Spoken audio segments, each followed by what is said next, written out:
Okay, well, welcome, Lorraine. Thanks for joining tonight for Badass Women Wednesdays. You're definitely one of the most badass mountain bikers I've ever met. I'm not just saying that.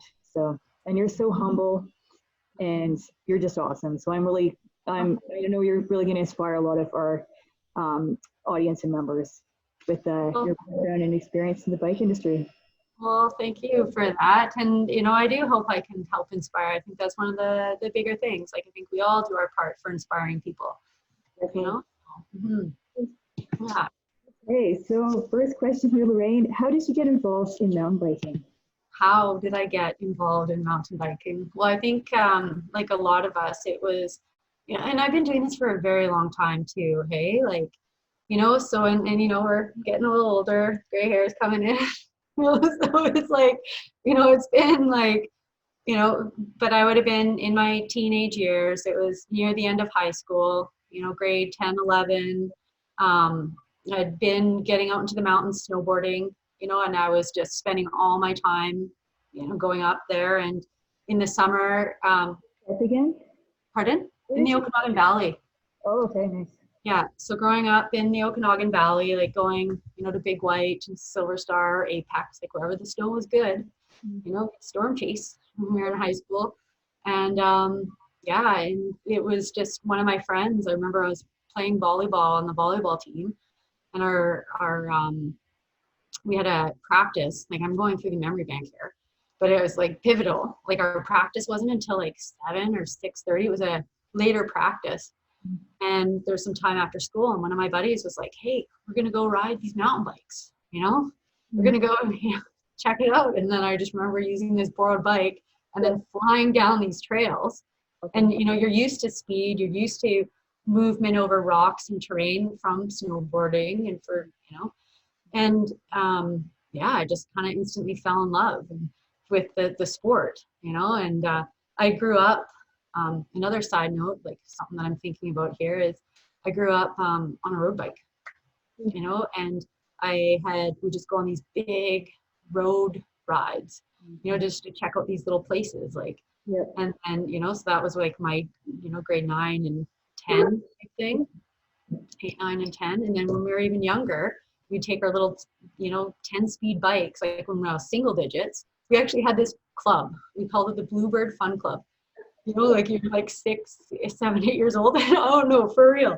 And I would take my friends and we'd go on these big, again, I grew up, like I was in Vernon, British Columbia, and we'd ride towards like Silver Star Mountain, like all around through BX. We'd go back down into like Vernon. We'd go on these massive loops, like to the lakes, like big missions for little kids, Nice. So I think bikes were all part of it, but mountain biking specifically was the last few years of high school. Yeah. Yeah. And how Yeah. did you get involved in mountain bike racing? How did I get involved? Mountain bike racing, because, and then maybe if you can just give a bit of a background of your So racing. I will, it kind of, but the background and how I got involved in will kind of be one. Um, again, that crew of friends just kind of hanging around and, just kind of going on rides, and then they were going to races, and then, going to races myself. And there weren't a ton of people at races at that time. But then also being, this is actually kind of fun to remember all this stuff because, you don't really think about it that often. Mhm. And then, but tying into the snowboarding, I did really well at dual slalom, and like, just the berm corners and, being semi-fast. Mhm. And yeah, going to some early races, doing well in the downhill. But what kind of really sparked it was in 1994. It's kind of cool. I had, and another part of me was always, by the way, like hiking and doing all that kind of stuff. And I've always been like not-for-profit type things, saving parks and stuff.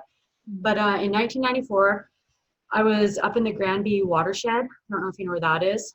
It became a provincial park a few years later, but we were student type, youth people advocating. It's, one of the last watersheds in the interior, and did a bunch of trail work there.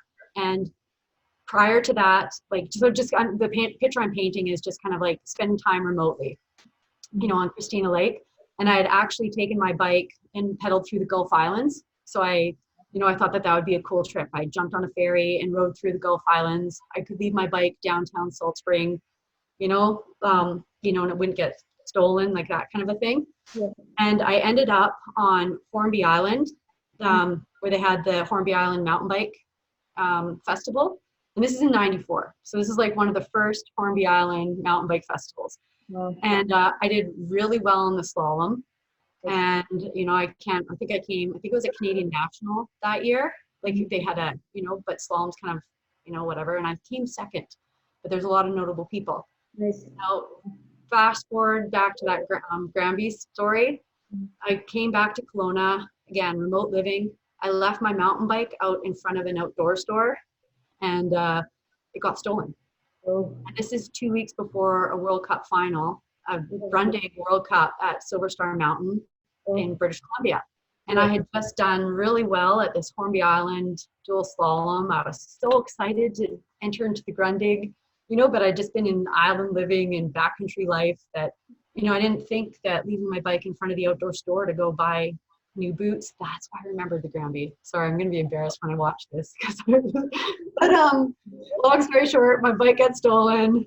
I get lent a bike from one of the bike reps, and I end up doing really well, like qualifying top 10, doing like really well. And that kind of kick-started my career. And, I was doing well in the downhills. I became provincial champ, national champ. Started racing World Cups, being kind of the top ranked Canadian for UCI points, and then, doing that whole circuit, and then, kind of having fun, and then, then it kind of kept going. That's so amazing. Sorry. Okay, when did you get involved in Crankworx and the whip-off competitions? So Crankworx and the whip-off. So Crankworx, prior to the whip-off, we would have like some women's works and some of those other type of competitions.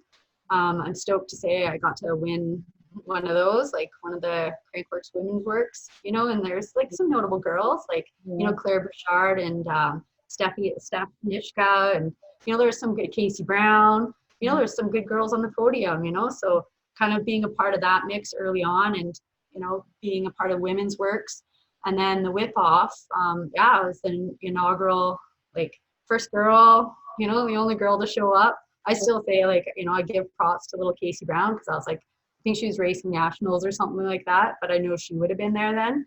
But, I just remember being like the one and only girl, and hitting those jumps, and, some girls were hitting them, but people were not whipping them, or, and, so kind of being one of the first girls in the whip off. That's amazing. So it's cool. Oh, it's amazing. Yeah. What's been your favorite event or race to date? Favorite event or race, I would have to say the whip off. I really think, especially in the early years, like before it's awesome and it's amazing now, and it's just as cool. But just like the mountain biking wasn't quite what it is today. It was still a little more raw, just a little different. But the whip off brought, and it still does, but it brought all the big jumpers together. Like, so whether they're slope style or freestyle or racers, or, it just kind of brought everyone on this one slope. And then it wasn't really part of Crankworx. It was the unofficial whip offs. It was like kind of like the cool, like it still is, right? It's not televised, it's still, it is now in the last 2 years. Yeah. But you know what I mean? But just that it kind of had that underground vibe, but it wasn't, because it was the one that everyone cared about, like, it's like, because it's the whip off. It was the one that everyone wanted to go to, like athlete wise, like, so it was that one. I think that it has, like, I love the whip off, fun. They're big jumps. Yeah. Okay, what's been your scariest crash? A good scary crash, I think will have to be, that's a tough one. Like, we all crash, we have some good injuries. I'm fortunate that throughout, a career of over 20 some odd years, I've had two I haven't broken a bone, Amazing. you know, so I'm knocking, you know, but I separated a clavicle and I torn a knee, an ACL. So out of like that long career, I have lots of scars on my legs. I have lots of bruises and bumps, but I'm fortunate, like, you know, and I've had some big crashes where, here's a good one, a Whistler. This was before the whip-offs 2 years ago, and just riding with friends and hitting some big jumps. Yep. And, you know, I didn't have elbow pads on and just landed, and I just used my elbow as, like, you know, you're self-arresting with the ice axe. Yep. Kind of a thing. Like I just used it just kind of, I didn't mean to. It's yep. just, you know, what happened, and the back of my helmet got all scratched and my elbow was exposed to the bone. Oh, wow. And, you know, it was, pretty big injury. And that was like, you know, gross. Like I seem to get those types of injuries, you know, my ACL again was bigger jumps. Couldn't move my bike out of the way and just kind of landed, like stood down, and my bike frame and my leg went in. Oh. And then, just kind of bent. I don't know if and then my separated clavicle was just coming around a berm corner and a tree was there. You know, like those are kind of like what I you know, like, I mean, that's in 20 some odd years, but there's always, you know, you fall off your bike, you tumble, but those would probably be the gnarliest ones. Oh, fair enough. Yeah. So so this one is surrounding the coaching. So there's a couple of questions here I had. Do you enjoy coaching high-end athletes, and are you offering any coaching clinics or events this summer? And then so with high-end, I love the challenge of seeing a really good rider and making them better, like figuring out the little details of what they're doing or how to help them improve to get their goals, whether it's trying to be faster in corners or faster on good sections of trail, you know, jumps even, you know, like getting more air, getting more comfortable. I do love working with high performance athletes, but then, like I was saying with you earlier, you know, I like working with people who are kind of new to the sport, you know, I like working with athletic people, you know, that kind of pick things up, like it's easy to teach them, right? But I also like getting people comfortable, like, you know, so it's kind of like because you can see how you can give someone a good foundation, and then you can watch them progress, like when we would coach the Army guys, right? Like, you know, so you take people who haven't ridden bikes, and then by day 3, they're jumping blue jumps, but confidently, because you've gone through the right progressions, you didn't instill bad habits, you know, so that they could, you know, get accidental air, but do it well, right? So it's like, you know, there's like the two, like I love the challenge of, you know, making someone better, but I also like the reward of seeing people get gains, like noticeable gains, right? So that's a good one. And then for coaching for future, kind of as we were chatting earlier, I've, you know, had my own company for many years and had the most amazing liability policy that would let me coach the big jumps and, you know, Kamloops Bike Grant, like all sorts, Whistler Bike Park. The last year or two, because I've been spending more time with the Army, it's kind of not worth it to take out the big, and not being as close to Whistler, it's not worth having the big liability policy. And but now it's kind of exciting, you know, just being able to work, you know, being able to do some work in the Alberta, Calgary area, and then as well as the Invermere area, partnering with the CBCS. So partnering with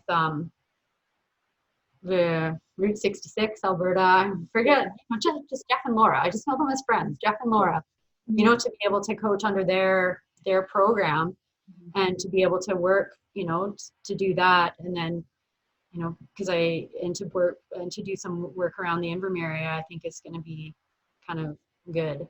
So I'm like, everything's all set up, but I just got to figure out my dates, you know? Let me know. We'd be interested. Yeah, I think the best is if people know when and what they want to do, and then just work something like that. Oh, definitely. It would be incredible. Small groups of 3 to 4 are kind of like the best.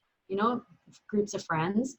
And I think that that's just the best. It's like, hey, we want to do a little skills weekend, or even a day, Yep. so. And then, okay, so are you interested in getting involved in mountain bike guiding? Of course. So, of course. I know. So I think that goes hand in hand. So again, with I'm an ACMG hiking guide, and so I have all the professional guiding skills, and I'm still like a current member of the ACMG, and I think that pairing that with the mountain biking, but for big trips, it's probably I'd probably be one of the more accredited, mountain bike guides. I know that 3 or 4 years ago, we were talking about creating like a mountain bike guiding certification, because with the ACMG, like a hiking guide is not just a hiking guide. Like part of our exam, we got dropped off in the middle of nowhere by a helicopter, and we had to route find and navigate your way. It's like they gave us a map, the day before, and it's like route plan, and we want to go from here to here. And then I worked for Canadian Mountain Holidays, CMH heli skiing. So I worked as a commercial heli hiking guide for I think about 8 full-time summers. So those are short seasons. So, I have a lot of, like, my definition of a guide, is your remote helicopter hiking guide, kind of like what I would do with CMH. And I was just a day hiking, like it's all just days. And but then I have a lot of backcountry multi-day. Yeah. So if I'm talking, I'm just like, that's perfect. This is yeah. You're so good. Yeah. Okay, so you've been featured on the cover of Bike magazine and had numerous features in the magazine. What has been your most memorable photo shoot? Well, I think, because you sent the list of questions and I scanned them because I wanted to be authentic and real, right? So I tried not to like really dive into these questions and have them pre-thought, because I wanted to be more, I'm just hanging out with you, having a conversation, right? So that's why I'm like, some of it I should have prepped a bit more. But no, as I was like, I just built up a new frame, got a bunch of new parts, and I was about to put new pedals on, like, 'cause we just did this last night or the day before. And then this afternoon I was about to put new pedals on, and then I was like, I think this will be the good answer of a favorite photo shoot. I don't know if you can see there, that rock. Can you guys see that? Do you see it? Yes. Yep. So it's like, pretty. So, and that's on a pedal box. I took the black thing out, but like the pedals go in it. Yes. And I think that, and I was like, that's probably been one of my favorite photo shoots, because this pedal box has been around for a long time. Like, this is going back, I think 2018. No, before that. That's just what it says on the box. But it's probably about 4 years old now, maybe 5. But my point is that was before, like, in the last 3 to 4 or 5 years, we're seeing a lot more women, right? More free ride women, like more women, because like, 10 years ago or 8 years ago, we'd be like, yes, like women, you put a girl on a box, or girls can sell to girls and guys, but marketing before that was either just, girls were just selling girl stuff, and girls could only be marketed as girl stuff. And when I was going shooting for Race Face for the girl catalog, and I was like, no, I want to get an image that's strong enough that, that doesn't have to just be on the girl hang tags. That's awesome. I was like, I want to get a shot that's like, that's going to be, and like they hummed and hawed on that photo to put on the pedal box, but you can't tell it's a girl. Yeah. Right. So that's why they chose it. Because being at the Race Face party that winter, and, getting the full story on the design, because, that was kind of pre-girls representing stuff, and like, that's where I'm really proud of Race Face to do something like that. And to be, it's a strong image. And that was my goal. Like, I want to have a strong image to be like with the Wades and the, people like that, and to be able to represent. So I think that it's like, that's got to be the favorite. That's awesome. Favorite one. Where was the photo shoot? That was in Whistler. It was in Whistler, yeah. So it was in the Whistler area, Squamish. close. So no, that one wasn't exotic. I could say, going with Scott Sports over to Europe somewhere and, doing something like that. I mean, we had a lot of fun in Switzerland and doing things, but I think because it's memorable because of just what it meant. Oh yeah. Like riding Whistler Squamish is amazing. Like that's yeah. Yeah. Oh yeah. Then there was one drop and, some of the other people in the chute didn't want to do it. And I was like, no, it's a good one. And I was with Margus Riga, and I think Margus was like, and I was like, yeah, let's do it. So I thank him for that too. Oh, that's so good. Yeah. Okay, you've also been featured in multiple videos and movies. So what has been your favorite to date? I didn't see that one. I've been my favorite to date. So I think one of my favorite ones was this low budget, totally fun, going into the Queendom near Powell River. Like, I don't know, it's just a short little 2-minute clip. We went in twice. And it was because it was pure exploratory, unknown. Like, the film kind of conveys it, but, it's short clip. But we took the first time I actually went in, I took a jet boat and went for about 2 hours into the middle of going kind of west of Powell River on this lake that goes inland, no roads, there's no way to get there. You're either helicoptering or you're boating. And taking it on the little jet boat, we had our bikes and for 2 hours, going in. And when we did go in and film it, we did take a boat. One of my friends has a boat. She has a cabin on the lake that's all solar powered and it's amazing. And we spent the night there and then we boated in. But, and then from there we met up with a helicopter that was doing heli logging. Because that's why there's a base there for logging. And then got a bump up into the Alpine and just kind of rode and explored for a couple days. And you can only get there by boat or helicopter. No, there's no Forest Service roads. They heli log, the cruise, and then and then just going in, and some of the imagery and the footage there is really stunning, so I think that's probably one of the fun ones. And then I could also say one in Spain, but I think, but just again, for exploratory and remoteness, I think that's what I get most excited about. Is that available online? Pardon? Is that one? Yeah, I think we called the Queendom. We called it Exploring the Queendom.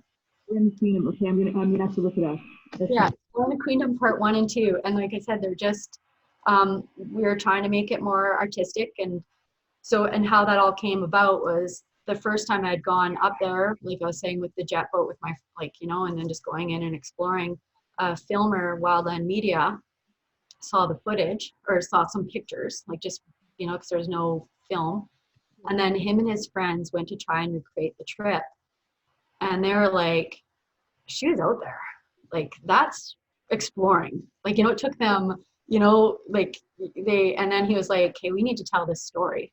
So then he contacted me, because it's not just, as we were talking earlier in our conversation about film trips or photo shoots, or it's kind of fun to, it's not make believe, when we're going back there, it's that's amazing. Okay, so during the summer of 2018 you were able to complete a bike traverse of the Purcell Mountains. Can you tell us a bit about how that came about and how the trip went? So yes, in 2018 it was a notable trip. We rode for 6 days. Well, we didn't ride every day. There was a lot of hiking. We rode every day. But there was the first day to get to where we wanted to go. We wanted to do it all by human power. Was a little bit of bushwhacking. So we went from, I don't know if people are familiar with the CMH Bobby Burns Lodge. Might be. Yeah, it's quite far. So basically there was a few alpine ridges, like I talked about earlier about being a hiking guide. So there's some areas that, I'd been into quite far and remote. And then my partner, TJ Nolt, he also does a lot of alpine exploring and adventuring. So when the two of us met, we're like, we started hitting all these alpine ridges, some that I had never done before, and then some that he had never done before. And we decided to link them all together and do a big multi-day trip. So this was with Reg Mullet from Calgary. So most of you guys will know Reg. And then myself and TJ. And then we brought a writer and a photographer because, I might as well document it. And they were kind of keen.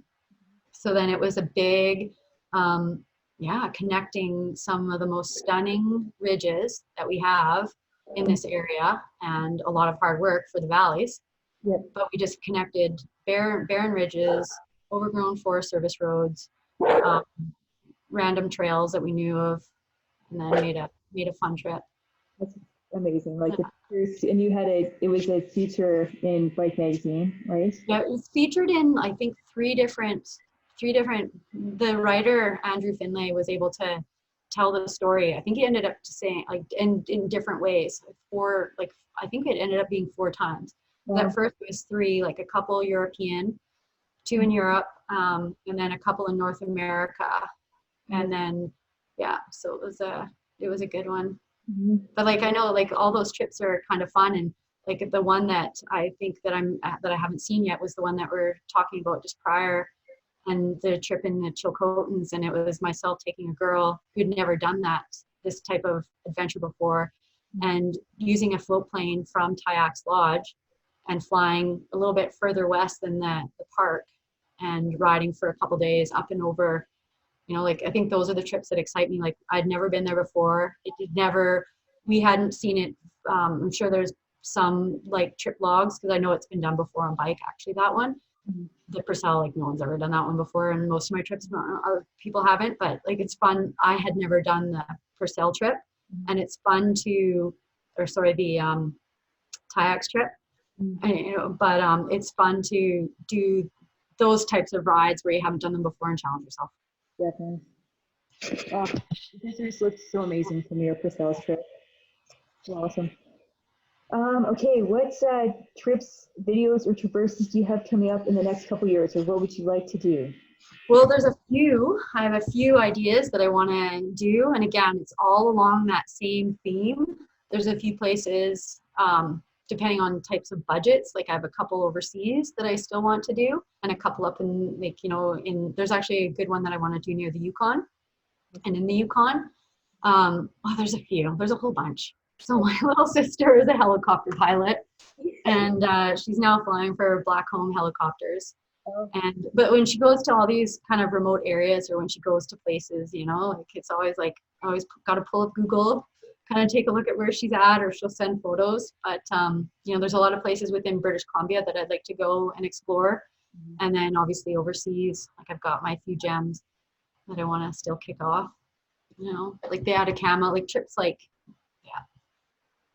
Oh yeah, it's just never ending list, I'm sure.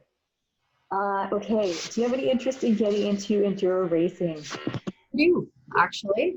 Yeah, I do. I think the biggest limiter why I haven't has kind of been time, and being, but I feel that like, I'm still riding, strong and fast, and I'm still, keeping, like, riding well. So I think that I'm actually working with Ride Like a Girl. Well, not working. I've joined the Ride Like a Girl mentorship program. Awesome. So I'm mentoring a young enduro racer, and if pre-COVID, I was like, she was gonna get me racing a couple enduro races. So we had like a few that were gonna be kind of right in there. So, well, like, so it's something that was kind of on the radar for this summer, and I'm sure it will be on for next summer. Oh, that's awesome. That was kind of like my shtick, like, just to do everything every so often, and just kind of get something notable, and then to keep current. Okay, so what is your favorite trail? This is always my favorite trail. That's another good one. I think probably one of my favorite trails would be a really long descent. It's stuck with me for years. So this would be 2007. I went to Peru, and I went and rode, some, Inca trails, and and whatnot. It was the first trip with Big Mountain. It was like the reconnaissance trip, like before they started doing their trips there. And it was with Damien Skelton and Natalie Grether, because she was, making it all happen. And yeah, we rode a trail called Olleros, and I think it was like 11,000 feet. But I just remember, yeah, like an 11,000 foot descent. And it was big and flowy and long and just super fun, and just encountered and I just remember that trail sticking with me, and again, I like that adventure and that remoteness, so. What's the bike culture like in Peru? Like, was there much of a bike culture there? So again, it's changed, I'm sure, a lot in the last, it's been 14 years, right? So, but back then it was not as much, because like I said, Big Mountain, and it was kind of like the first trips to be going to Peru. Yeah. And we were riding in the south area, and then we went on, we like our guide, Whale, because again, me being the adventurer, like, can we go to the Cordillera Blanca and Negro, like after we did the Big Mountain trip? And so Natalie and I, we stayed an extra, I can't remember, like maybe a week or something. And we were like, Whale, we'll pay you. Can we go up north? And so we went even exploring with him back then, right, into trails. And I just remember he would be like talking to the people in the villages, getting trail beta, and like they would be like, oh, no bicicleta, no bicicleta, like not because they didn't want us to ride it, because bikes weren't allowed. It was like too technical. And we were like, perfect, let's go. We're like, let's connect these villages, because we go from high to low, and then they'd be like all the gnarly ones like, oh no, don't go. So it was like, it was super fun, like, so even explorers, like, man, yeah, I'm just gonna. That's awesome. Yeah, that's so much fun. And where's your favorite place to ride if you had to pick a zone or area? That's your, one of those questions, and I struggle with two, like I love the Alpine, right? So I love the big adventures, so that's why I'm loving the Invermere area, because there's, I was in Revelstoke for almost, like, it's been 20 years since I've had a Revelstoke address, and I've been up and down and around and on almost every peak. And like when you're riding Keystone, the next time you ride Keystone and you're in the parking lot, look across the lake, and then you'll see some little glaciers, and then you'll see some high alpine ridges that are long and flat. It takes you forever on a Forest Service road to get there. It's super, you got to go like west of Revelstoke, then up. It's a mission to get to. Oh yeah, I've spent 3 days up there riding. I've got dropped off in a helicopter south of the, the Standard Peak, and ridden. I called it Holditch because it doesn't have a name. This one ridge.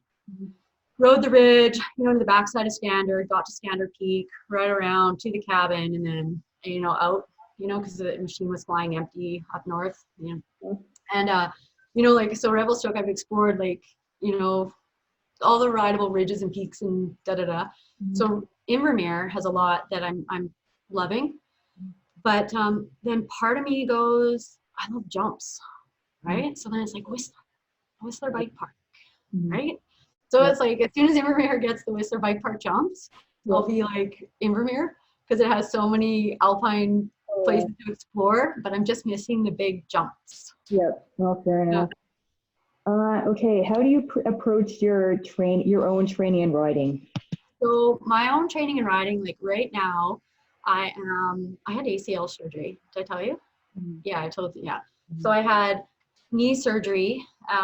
So right now, when I wake up in the morning, I get up, I do a core yoga physio type thing. So that's kind of like I start my day. I find that that's the best for me to kind of get up.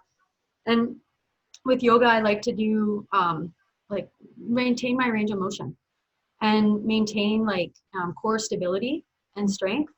And then I also really I play around with a lot with like proprioception, which is, just making sure, like, keeping all that. So that's kind of like the foundation. And, as we get older in life, like, I want to maintain that. I want to maintain the flexibility, the full range of motion of my joints and my joint longevity. And I also want to maintain my quick reflexes, so quick twitch muscles, right? Because that's going to keep you sharp on the trails. And then I've just been getting out and going on I don't have a road, like I'm building up, I have a gravel bike I'm building up just to get the endurance. But right now it's just, did the base miles in the spring, just getting kind of like the endurance and the fitness. And then now it's like, I'm getting out on the ride like every day, every other day. Like, it's kind of like week by week, but it's like riding at least 4 times a week on good rides. And we're riding from home right now. So all the rides have been like 2.5 hour, like no driving to the trailheads. So it's been, yeah. So that's kind of how it's been going right now. Yeah. And how is it feeling? How is your knee feeling?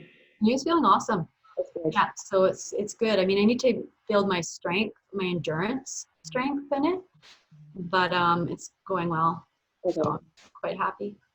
Very good. How do you approach goal setting, and what goals do you have for this season? Well, I think with goal setting, I try to be like, follow the SMART, acronym of way of goals, like really make them, quantify them, define them, and I really I feel that that's kind of like a good method of approaching. And for my goals, like I said, I was gonna maybe do an enduro race or two this year, and I have some media projects and some personal projects that I'm starting to, again, I'm gonna go through that whole thing and really quantify them and get them down. But as I was mentioning to you, I kind of just needed a little bit of a break for a little while, like this last year or two, just to kind of like regroup, reevaluate, kind of figure out, career path and where I want to be in 20 years, because it's like, one of my big things, like, I wanted to create inspiring content mountain biking, right? And seeing a clip get picked up by a National Geographic Adventure or shared, like that was a goal. I was like, I want to create content for National Geographic Adventure. Okay. Well, National Geographic Adventure doesn't really pay that much, so it's like, going through things like that, like when you sell footage or when footage goes, like there's not a lot of money to be made and all that, but 20 years ago you thought that, or however many years, like you'd think that if you could get like it'd be a career. But it's like, so where I'm at right now is like reevaluate, like it took a little bit to reevaluate, but like I said, I've just kind of now for mountain biking, I have some new goals and some new objectives that, that I'm kind of excited to get down and organize and happen. That's awesome. Okay, and what advice can you give new mountain bikers and to new mountain bike racers? I think good advice for new mountain bikers and new mountain bike racers are just go out and have fun. Find yourself a good crew of friends or people or bike shop or network or spin sisters, like a good group, and just kind of keep going at it, for the mountain biking. And for new racers, like that's what's kind of fun, like with the mentoring. It's just, again, the goals, right? So sitting down and going, okay, where do you want to be in a year? Where do you want to be in 2 years, 3 years? Where do you want to be in 5? Okay, how are we going to get these goals? Okay, let's make them measurable, right? Like, let's make it, keep on going and, keep them realistic and help them to go through. So depends on where they're at in the like where they're at and where they want to be. Whether it's, with the girl that I'm working on, it's this like, she wants to, this is what she wants to do. So it's like, hey, where are we at with, she started to do more core workouts and, for strength, because like doing some arm strength, because, the stronger you are, the stiffer you can run your suspension, the faster you can go, or like scanning the trail ahead, like, but like, so for rate, and then, okay, where are they at with fitness? Where are they at? Like, where can they improve? What are their strengths and what are their weaknesses? So it's kind of individual, but align yourself with a good group of people, but also take a good look at yourself and take inventory and stock and see what you need to do to get where you want to go. So. When you're racing, especially with Crankworx and the whip, Yes. how did you remain calm, especially with like such big crowds? So that's the funny thing about the whip off is like you don't like you're nervous before, for sure. You know, for me, I was nervous before. But then as soon as you're there and you don't even notice the crowds. And I remember the very first year when I saw an image of it, I was like, there's that many people, you know, because like I had no idea, right? Because you're focusing, like they're big jumps and, you know, you want to whip, you want to be calm, you want to be, you know, so yeah. So that's kind of like, I didn't realize. Yeah, and then with your jumping and training for that, did you use visualization? So usually with Whistler, um, so well, I remember with the whip offs and the crab apples. So when the crab apples kept getting bigger, and I remember like Oh, finishing this. what is a crab apple, just for people who? Okay, so the crab apple are a series of jumps in Whistler. They're the biggest jumps on the mountain, and they're, well, the open ones, and they're what they use for the whip off world championships in Whistler for Crankworx. So they're big jumps. And just like mountain biking, everything evolves. So the crab apple hits, you know, just progressively got bigger. Mhm. And I remember when like just getting comfortable. I remember the year that they made them even bigger. I remember that fall, so I wanted them to feel small. So I remember the end of the Whistler mountain bike season, Mhm. just doing everything crab apple, like linking up whatever run I could do to the crab apple hits, because I wanted them to just be normal. Like I didn't want to feel intimidated by them anymore. I wanted them to be normal. So it was everything crab apple hits. That's all I would do. And then that spring, I had come back. This is like, I don't recommend this, but this is what I did. I'd come back from coaching down in California, and I detoured and I went straight to Whistler for the bike park opening. And my very first run on my bike, I was like, I'm just going to go and, you know, just look at them. Yeah. You know, like I'm just going to roll through them. You know, the first two are quite small. The first two, it's a set of 5 jumps. So the first two, and I was just like, I'm just going to look at them, you know, roll through. And then, yeah, I hit the first one, the second one. That was my plan. And then I just kind of kept riding. And I hit the third. And then I hit the fourth. And then I hit the fifth. And I was like, the fifth is not as big as the third and the fourth. Yeah. And I was like, I just did the crab apple hits for my very first run in the Whistler Mountain Bike Park.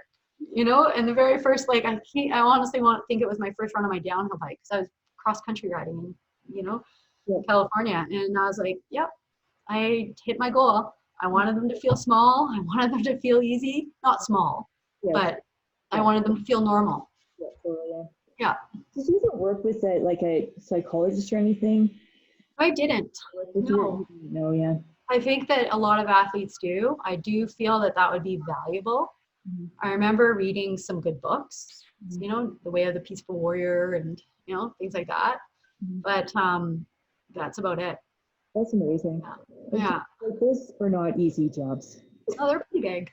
But they're so, but like I said, I just remember that one, everything crab apples, to make them feel normal. Yeah, fair enough. Because like, and then that's all it is you get to your level of comfort.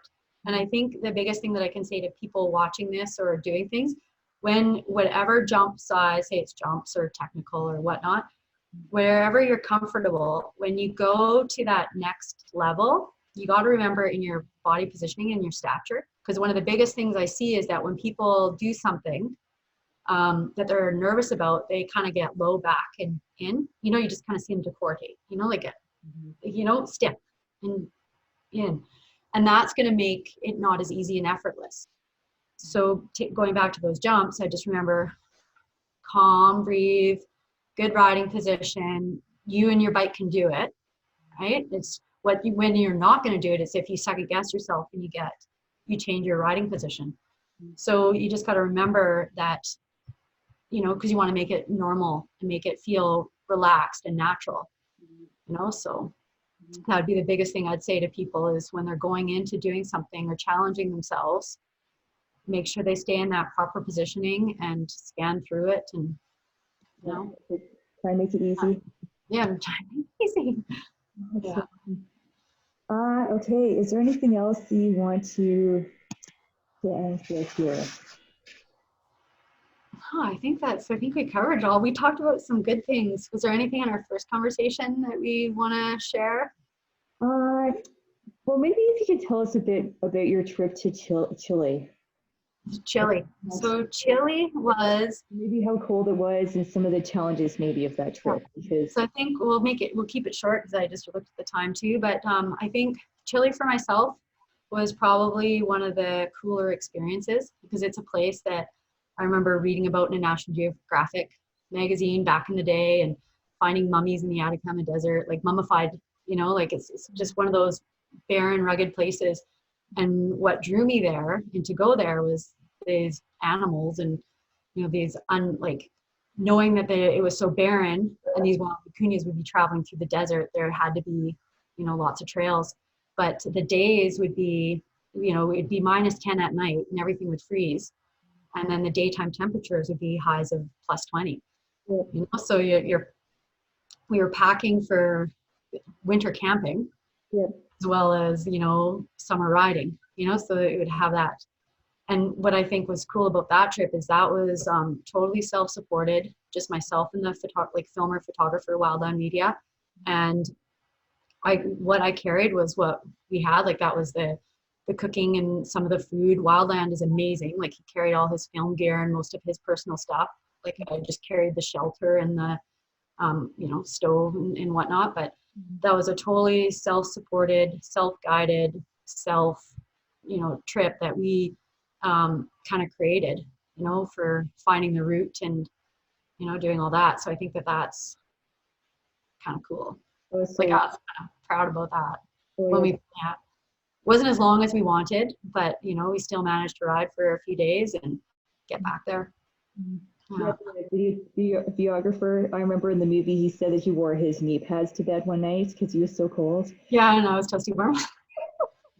I know, because I had a vest, like, you gotta have, like, I packed a -20 sleeping bag, like one of those Western mountaineering, super light, the pack's really small, but I was like, it's gonna be -10, I wanna be toasty warm, like I wanna, because that's my big thing, you can, like when I go do trips like this, I wanna have luxury, right? Like I wanna be comfortable. I wanna have like, we have all this advanced gear, I can eat gourmet food, and live like a princess. Yeah. Yeah. Cool. Well, yeah, I guess maybe we can open up to anyone who has any questions for Lorraine. I know sometimes people are shy, but if you have any questions for Lorraine, now is your opportunity. You can ask her about coaching or any of the trips that she's done or anything from Crankworx. You have gone over a lot, so maybe people don't have questions, but yeah. That's okay. I think everyone is looking like they're a bit quiet right now. That's okay too, but yeah, well, anyway, thank you so much, Lorraine, for taking the time to be interviewed tonight for Badass Women Wednesdays. Pretty awesome. Yeah, you've just had so many amazing experiences in mountain biking, and I'm excited to see what you're going to do coming up, really, and what trips you're going to go on and films you're going to do, and yeah. Yeah, well, I'll keep you posted for sure. Definitely. Like it's one of those things I want to just keep going and keep moving forward and keep being a part of it. It's really cool to see where mountain biking, where we started and where it is and what we're going to become. And I know that in the, like, it's pretty, like, we're pretty mainstream right now for mountain biking. Like, it's pretty common in bike design, clothing, like we've kind of arrived at a really good spot, but I still think like there's still room to grow. So definitely. And also let me know once you get your schedule sorted for your camps and clinics and whatnot too. Yeah, I see a question about that for where I host camps. And like I was saying earlier, right now it's kind of there's nothing on the calendar right now, but I have the opportunity, like if anyone wants private coaching, if you guys want to put a group together, that's probably the best way to do it is just grab 3 or 4 or 6 friends. And if it's in the Calgary area, I probably want to make it a day or 2.